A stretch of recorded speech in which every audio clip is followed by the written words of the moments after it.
Tony D and Little Joan with Screenwriter's Rant. Take 6. I'm having a rough time.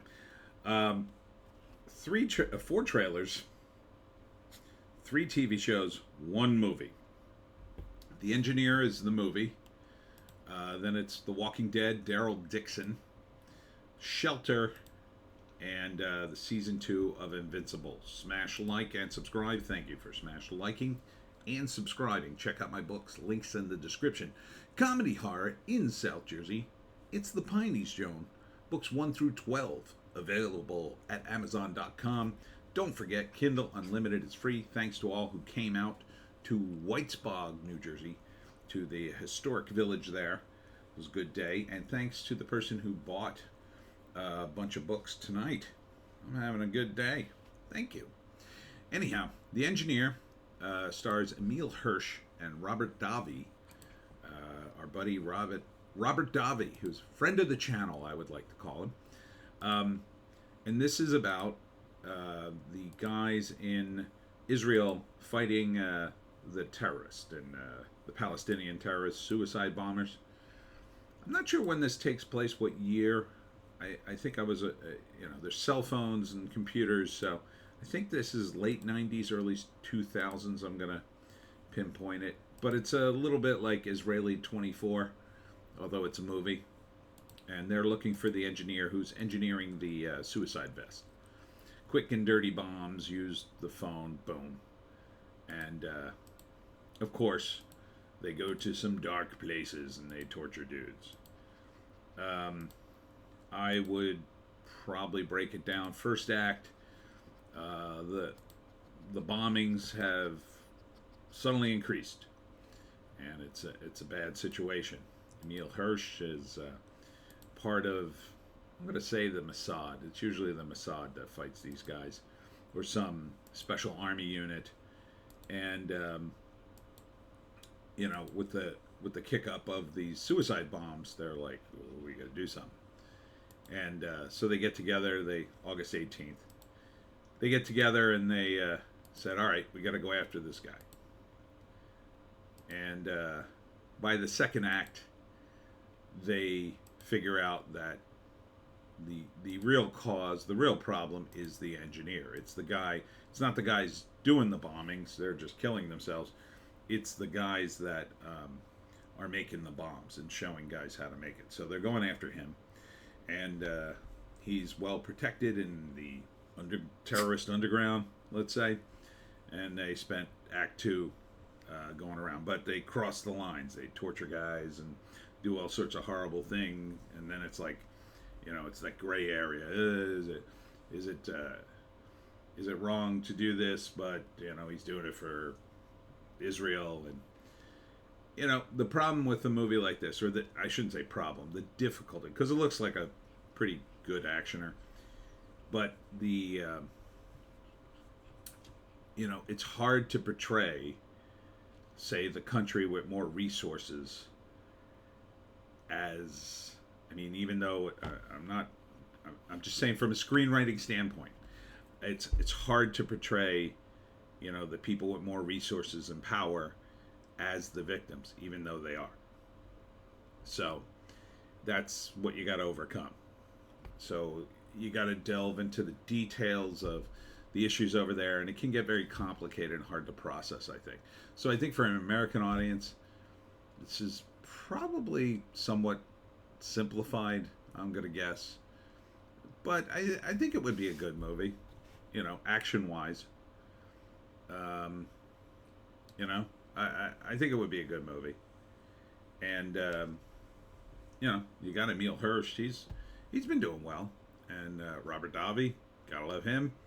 And it is an ambitious project to set it in Israel about this stuff. It's hard to do it. It's hard to, because people will probably criticize the movie regardless, So so I got to give him credit for even doing the damn movie. I would say it absolutely. I like action movies, and I'd be interested in the politics of it and how deep they go. And I'm pretty much sure I was around during this era. I'm positive I was, and then I want to see if I recognize the exact year and all that, and if I remember the exact timing of this thing. And then I like to compare the historical accounts with the actual movie to see if they basically match up, because I'm sure they, again, this is super complex, so they probably took some liberties with it just to streamline it, because you got to, and in some respects I would like to see a movie that doesn't do that, because it is such an incredible nexus of so many groups in the world, and they've been fighting for thousands of years, and that's part of the reason it's so difficult to keep this stuff under wraps. So it'd be interesting to see if they rise to that challenge. So yeah, I would say this August 18th. All right, moving on to Darryl Dixon, Walking Dead. It's Walking Dead in France, which isn't a bad idea, because it gets Darryl out of the old show, far enough away you don't have to deal with the baggage of that show. And Norman Reedus, everybody loves him in this role, so I could see him. I mean, basically the old show was kind of him and everybody around him, maybe Carol. So I don't know. I'm done with The Walking Dead, but I might check out this show if I still had cable TV. It's not the worst concept in the world. It's a chance to make it work. It feels a little bit like a video game, because Darryl has to escort some kid across zombie France that may be able to cure things. I don't know. That sounds like they're changing up the comic. I don't think things were curable in the comic, although I didn't read it for its entire run, so maybe by the end they were coming to the same conclusion anyway. I don't know if this follows the comic at all, because Darryl wasn't even a character in the comic, I don't think.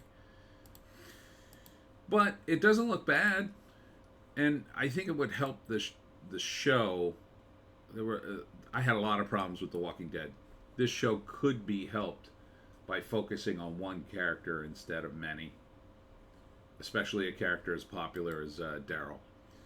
The downside of this is, I don't know if they actually shot this in France or they're faking France, but at this point they do so much green screen, you kind of have to when you're doing zombie stuff, so it would be interesting to see. Next up, Shelter. This is a TV series about a kid. He lost his father in an accident. His mother's in rehab. He's trying to pull his life together, and then he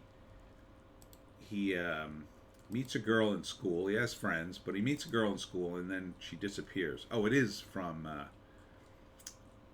book. I thought it was from the best-selling Master of Mystery Harlan Coben. I thought I saw that. I forgot. Sorry, I did 6 takes of this, and I never even got to this trailer. So it's kind of like a young detective mystery kind of TV show, young adult thing. As far as those go, it doesn't look awful. It looks like all the characters have their own traits. You got the nerdy guy, a little tropey, but I'm not familiar with the book, so I don't know if they swapped anybody out, they race swapped or gender swapped anybody. But the disappearance of the girl ties into her dad, and they end up having to dig up his dad at one point. It's kind of gross. So it's called Shelter. I don't know if that refers to the mother's shelter because she's in rehab, or he needs shelter because his mom's in rehab and his dad's dead, or what the deal is. But it's on Prime. Would I watch it? I'm probably not the audience for it. It doesn't, I don't know. It does look like it has a lot of layered detail, I'll say that. You can tell it's from a book. I was looking for that still, and I couldn't find it. Let's see if there's a write up. Yeah, the story of Mickey Bolitar and his new life with a mom in rehab, a dead father, and an annoying aunt, and a new school in New Jersey. Oh, it's in New Jersey. Now I might see it. I mean, I might watch it just because it's in New Jersey to see how Jersey it is. Doesn't feel like New Jersey, I gotta say. I don't know. Maybe North Jersey. Some of this feels a lot of it actually. A lot of scenes feel like a soundstage, so kind of hard to tell. A lot of times they just shoot this in L.A. and do the outside stuff. These days they could totally fake it. So, but it doesn't look bad. You know, as far as this stuff goes, not really for me. And then season 2 of Invincible. I didn't watch this show. I know it's supposed to be decent. But the weird thing about it, I'll say, is they're really pushing the celebrity voices. And I just don't give an F in a cartoon what celebrity voice you use.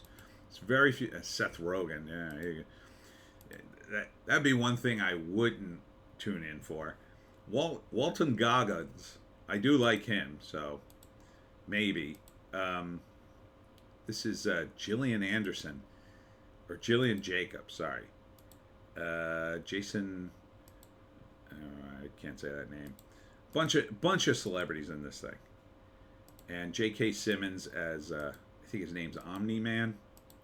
His dad, who kind of hates him, I guess. I don't know. I never read the comic. Didn't watch the first season. I mean, it doesn't look bad. You know? It doesn't look awful, but I kind of can't get into the bloodiness of it. I don't know. It's a little too much. It's not what I want in superheroes. I don't want bloody superheroes, really. I mean, I hear it's good. You know, it looks fine, I guess. Here we go. Season 2 premieres November 3rd on Amazon Prime. Now, maybe I will watch it. I do have Amazon Prime. I gotta watch the first season, though. Based on the groundbreaking comic book by Robert Kirkman, Corey Walker, and Ryan Otley, the story revolves around 18-year-old Mark Grayson, who's just like every guy his age, except his father is, or was, the most powerful superhero on the planet. Still reeling from Nolan's betrayal in Season 1, Mark struggles to rebuild his life as he faces a host of new threats, all while battling his greatest fear, that he might become his father without even knowing it. Yeah, I mean, looks fine. Looks fine. I would watch it, I guess. I don't know. Some of the superhero stuff, I'm just so tired of it. And, these worlds, they're not that interesting to me. You know? And kind of with superheroes, to me, one of the more interesting aspects of Batman is Gotham. Like, Batman can't exist. I mean, he can, but he fits in Gotham, right? So I don't know where this guy would fit. I haven't seen this show, but it just, and I don't even like the costume. Like, it didn't do anything for me. I just see it and go, okay, superhero. Like, to me, Batman was always like, oh, cool, he's like a bat. Other superheroes, it's like they ran out of adjectives to add to things, and they're down to the most bland words because they have so many superheroes. And that's it. And again, that's the other problem too. I mean, even The Boys, I got bored with after a while. After about a season and a half, I was just like, okay, it's the comic. I don't know. I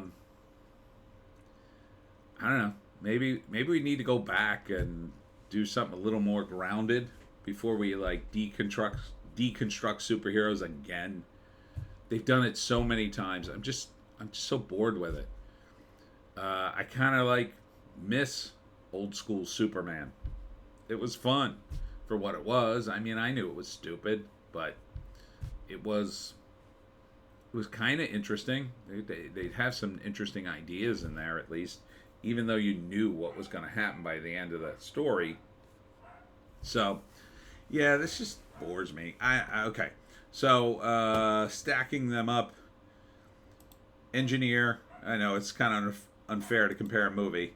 The Walking Dead, Shelter, and Invincible. Well, I got to put Invincible on the bottom. It just bores me. I would actually see Shelter before that, because even though it's not aimed at me, it doesn't look bad.